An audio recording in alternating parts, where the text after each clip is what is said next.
Excellencies, Vice Chancellors, Deans, you name it. I mean, I'm not good in protocol.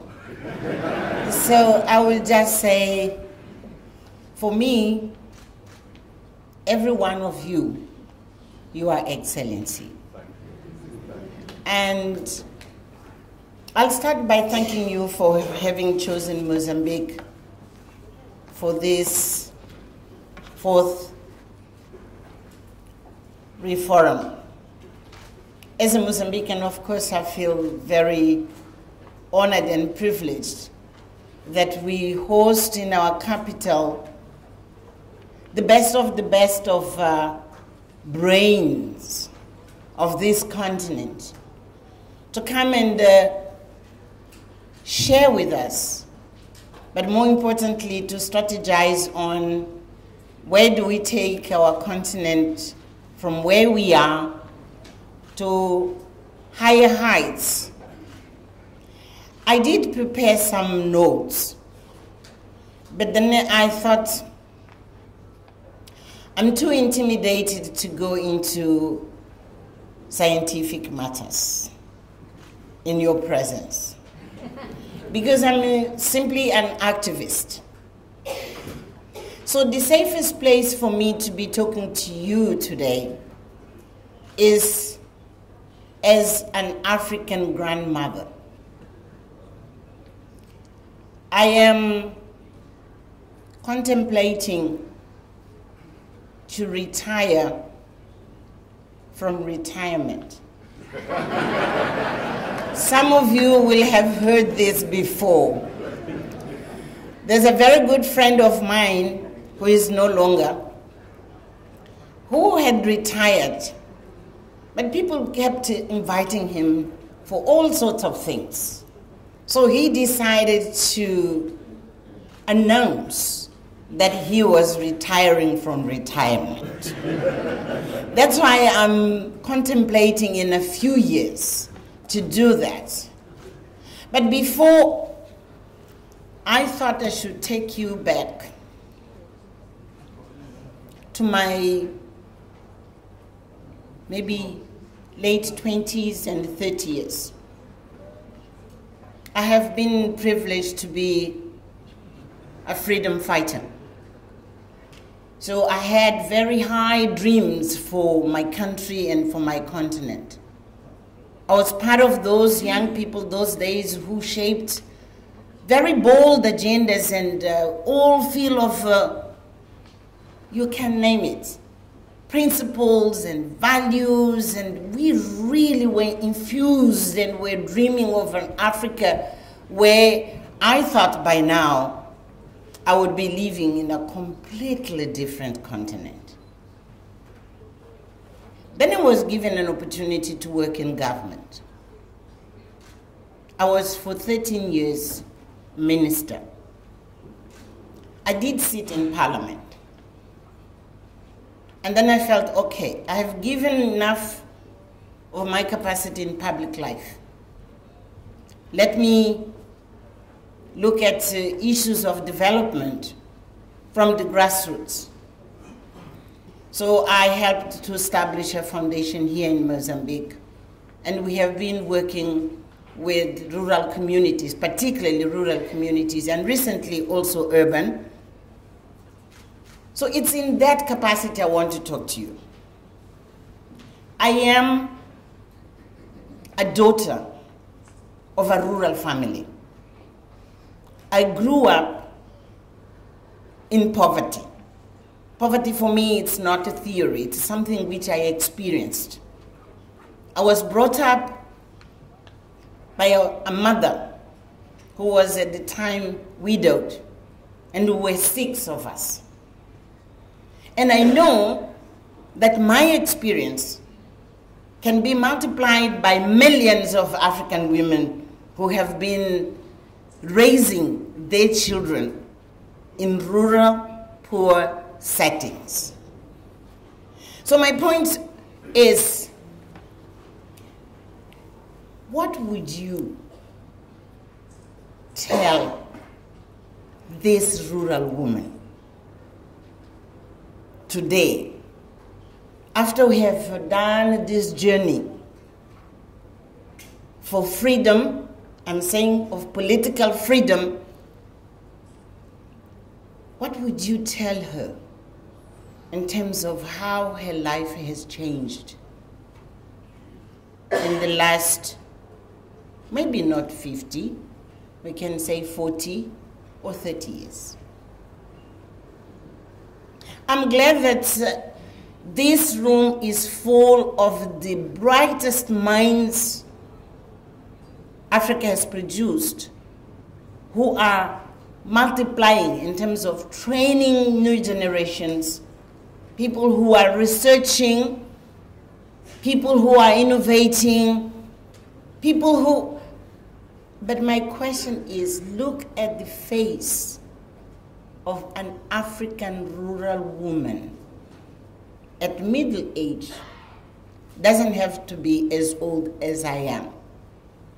And you say, you ask, how much of her life has changed since any of our countries became free? We have been very good as Africans in dreaming. As I told you, I also had high dreams. We have been very good in formulating policies. We have been very good in setting goals, and many times even setting organizations. But the reality of life is that today, with all those things which we know, we have human capital, we have the resources, we have the policies, but the reality of life is today, more than 200 million of Africans will go to bed hungry. Hungry. The indignity of hunger. And as a woman, the indignity of watching your children wasting and sometimes ending really dying with hunger-related diseases. This is the reality we're talking about. So I'm really very proud that this forum exists. It's 11 years or 10 years old, and we are celebrating these 10 years. I'm really very proud that you are an example of Africans taking responsibility to face African challenges, not waiting for anybody else to do it. You organize yourself, you decided to take up this challenge to interrogate what was happening, what has to be done, and how to be done better. I'm very proud of this. And I looked at most of the reports, which is the summaries of what has happened in these 10 years. And I have to say to you, well done. Well done. But again, I have to take you back. And someone has put it quite rightly here. You know, we, rural women, we are aging. And young people don't want to remain in rural areas. They don't want to work hard because agriculture, in the conditions of today, it's very hard. It's hard work. And young people don't understand why they would have to work so hard while they can have other opportunities. So they do immigrate to urban areas. And those of you who have formed, the brilliant minds in universities, etc., the first opportunity they find to go to Europe, to America, wherever, just go to hundreds of institutions in the so-called developed world. Africans are there. And many of them chairing, actually, institutions extremely sophisticated. They are there, but they are not in our capitals. They are not in our universities, and let alone to think of them being in rural areas. You know also of statistics of how much urban areas are going to be growing. We'll have much more people in urban than we had before. So for me, my notes will be distributed for, I just want to ask this question.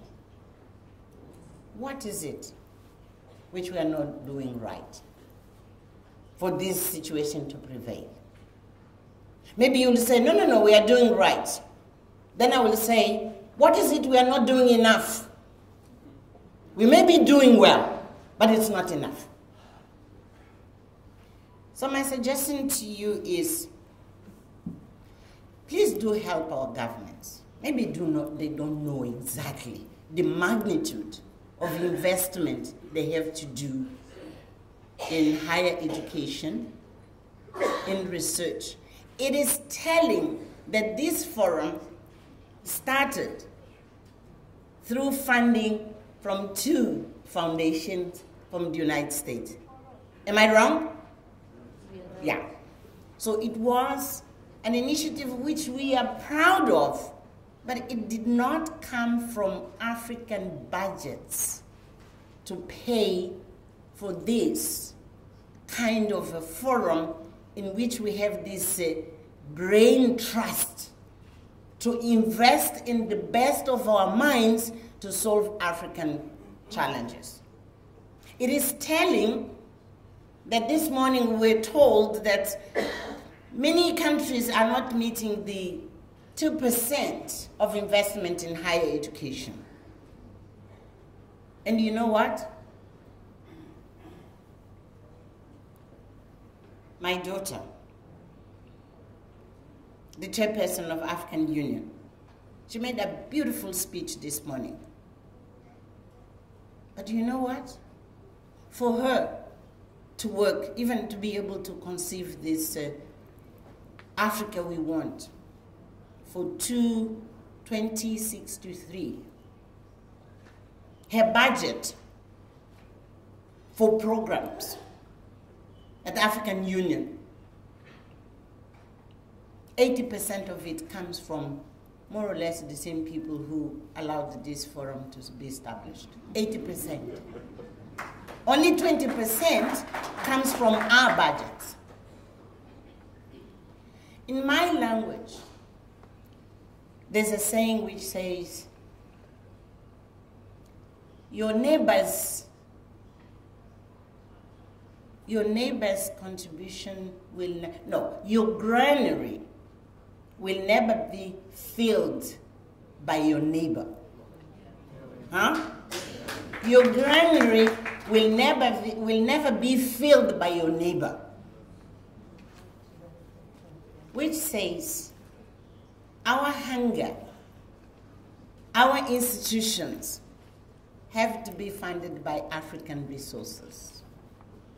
Our budgets, national budgets, our business people to invest, because otherwise we will have these very high dreams, but will not fill our tummies because our granaries will never be full.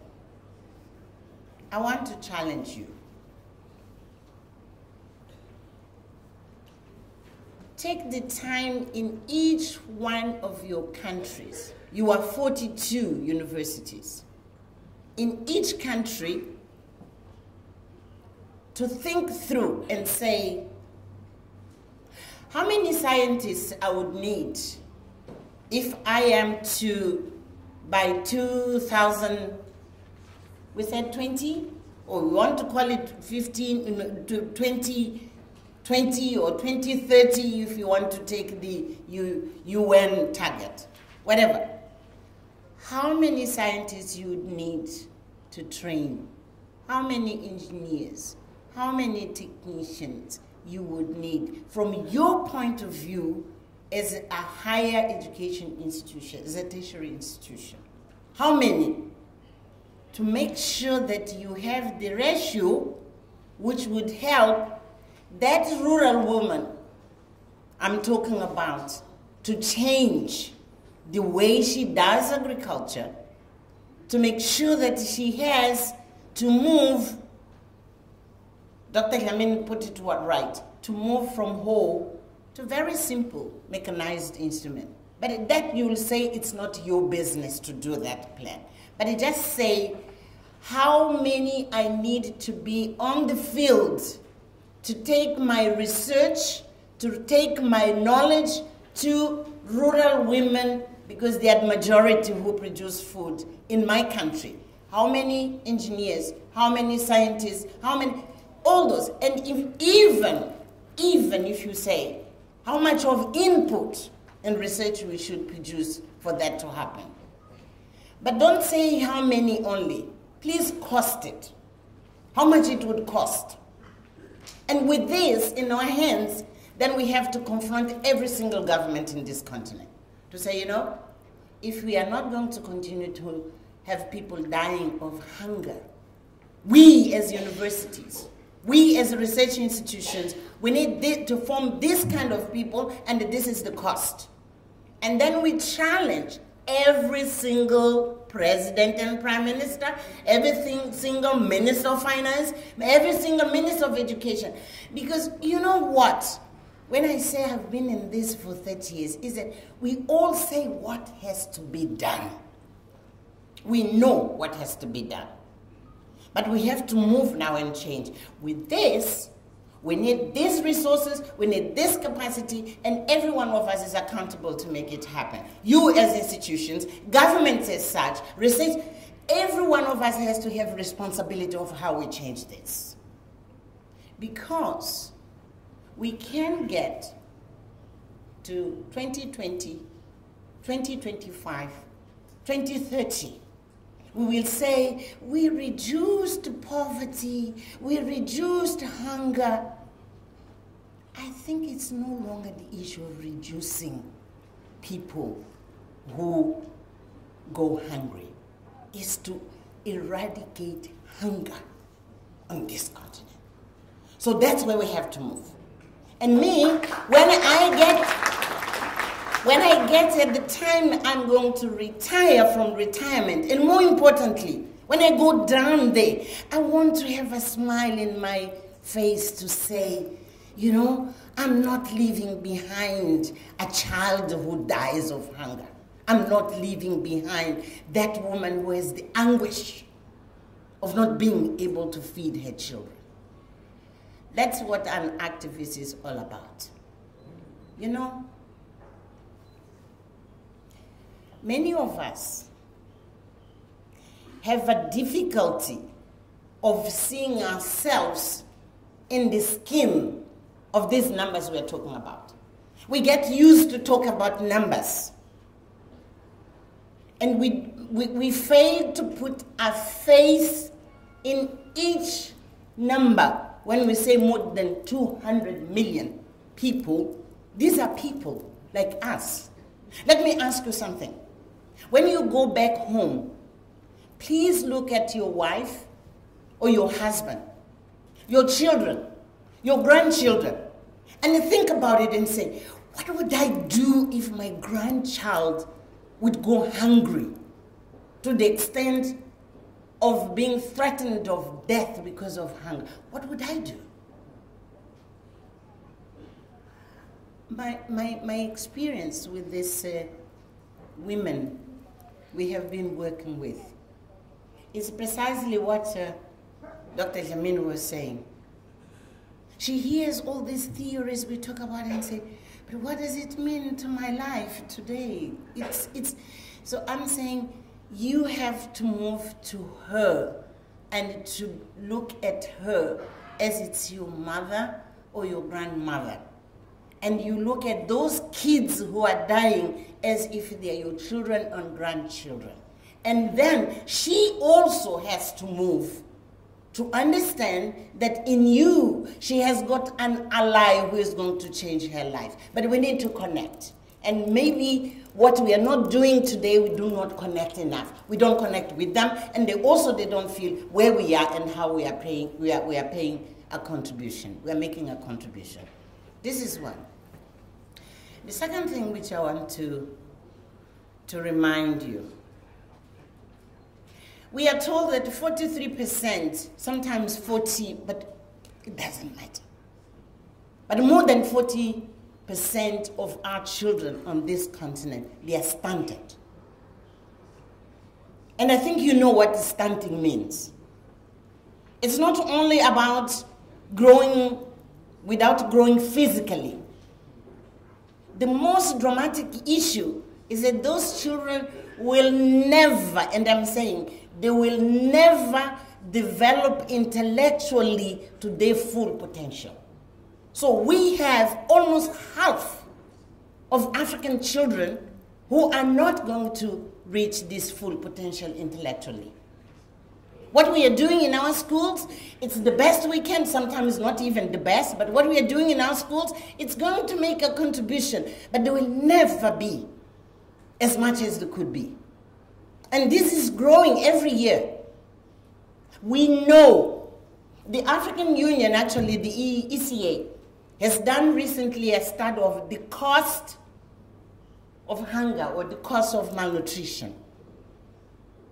Listen, when we say in 2020 we have to reach these targets, we have to remember that 40% of those who will be productive at that time, they will never reach their full potential. Poverty for Africa, it's no longer the issue of a physical hunger, it's the intellectual diminishment, which is carried by these millions of kids.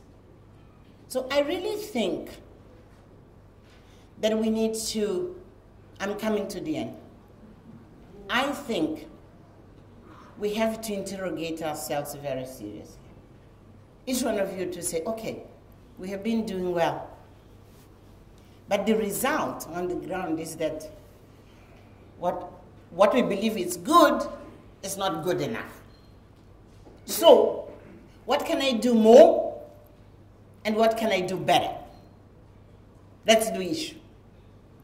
Second, I think we need to establish mechanisms of accountability. Where when I make a commitment, I have to be accountable and I have to respond somewhere when I'm doing the best I can. So this accountability thing for me is extremely important. And you will come and ask me, what are you doing? Very little, by the way. But I decided that before I retire, I'm going to help establishment of African women's networks. The first one, which is now more or less well established, it's women in finance. We need to understand, we as women, we need to understand better these financial issues. So that we move from moving the little things of our families, but we can engage with the financial institutions to say, you know, we are as good as anyone to do business, but we need to understand where the money comes from for us to grow a business so that we move from those millions you know of us, we are in the informal sector, to do formal business and do it seriously as women. So this network has been established. It's now about 6 years old, and we are established in 15 countries. And as we speak, the end of this week, we'll be in Zambia taking stock of how far we have gone. We have the support of Donald Kaberuka, ADB, to work with us to strengthen this. And he's promising big things to work with us. I'm not going to announce because we are still, but what we are saying is we are going to go and get the money where it is, whether it's in financial institutions, development banks, etc., etc. We are going to put in hands of women who are fund managers, and they have to understand the needs of women and to take the money into their hands. We will train. We'll ask those who can train. Second, we are going to establish a network of networks of women in agriculture. And actually now we say in agribusiness. Because We need to be organized to be able to engage you, to come to the institutions you represent and to say, we are associations, we are cooperatives, we are women who are running agribusiness, but we need the knowledge you have. We want you to bring this knowledge to these associations, to these cooperatives, and to my business if I'm a private person. But we can't do this if we are not organized. So we will organize ourselves, and we are coming to you and to ask that you really come down and have that knowledge and innovation to make sure